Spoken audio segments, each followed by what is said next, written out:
Hey, it's Captain Aaron. I went back to that place I got the wire, and we got a few things. We got the Pinch-O-Matic 2000 right here. And yeah, this thing's kind of scary. There's the motor. So it's got some stuff in it. It's got some wires. Can I get this thing going? Oh yeah. This is a keeper. We got this cast iron frying pan. It's huge, it's awesome. And the seat from off this 1980s exercise bike. Look at the size of the seat. And it's like a weightlifting bar or something. Heavy duty. And there's the bike it came from. This thing is straight out of the 80s. And I broke the analog speedometer on it. But here it is here. Look how 80s that is. This thing comes in, is it miles per hour? That's in miles. They put 3,921 miles on a bike that goes nowhere. Help a guy understand. We also got an almost full set of kitchen chairs right there. Who didn't have these in the 90s? I'm asking who didn't have them because I know you're the exception. We all had these.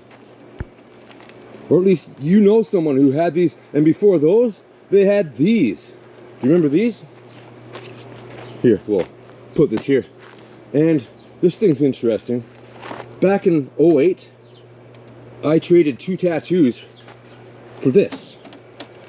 This very air conditioner slash heater Maytag. Back then it was really expensive. And I had it for 8 years or so. About 4 years ago or so, I left this beside a dumpster in town. And somehow it ended up at this lady's trailer after all these years. So that's really weird. And got the air conditioner, a couple sets of fireplace pokers, etc., aluminum. But the very most awesomest score of all is this Sunbeam Mixmaster. After looking this up, this thing is from the 1930s. I cut the cord off, but the cord was on it. There's no ground on this sucker. So it came with jadeite bowls you'd put here, and this plate would spin. There's 2 positions for the spinning plate. I'm presuming to accommodate a wider edged bowl.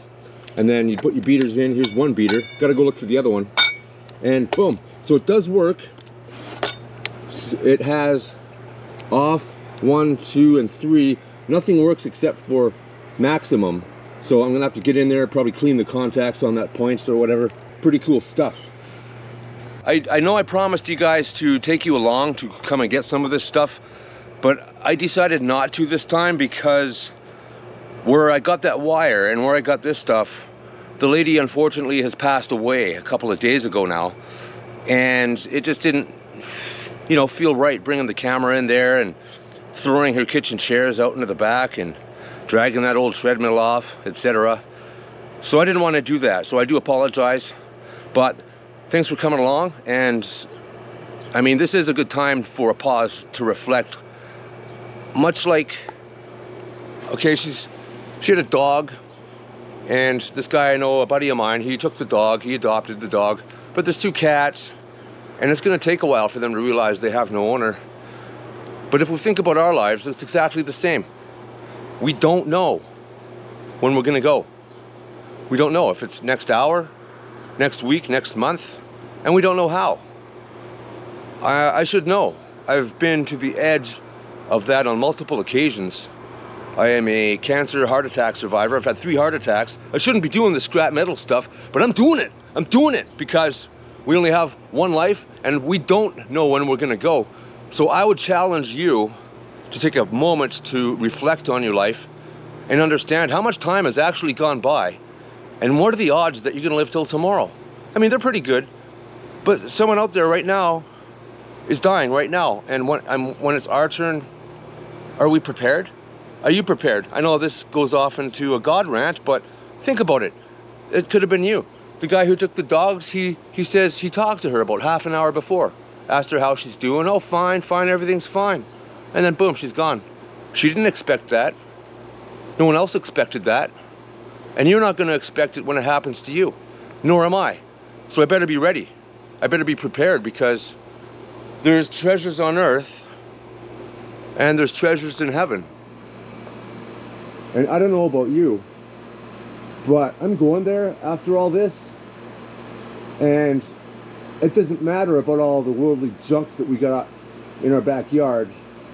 It doesn't matter about whatever fancy project car or bike or whatever the heck we got on the go, because literally at some point, even this house, even everything here, will be ashes and dust, including the universe. So I mean, sorry to sound depressing. If this depresses you, go listen to something else. I'm telling you the truth because I want to. I want to share the truth with you. This universe is decaying. It is full of death. And thankfully there's a way out through the blood of Jesus Christ and his sacrifice he made on the cross for us. And I would invite every single one of you to do that, to get right with him, to ask him to do the work for you, because there's nothing we can do. What are we going to offer him, huh? What are we going to offer him? What do you got that he hasn't already have, that he can't already do, that he hasn't already made for you to discover? What are you going to offer him?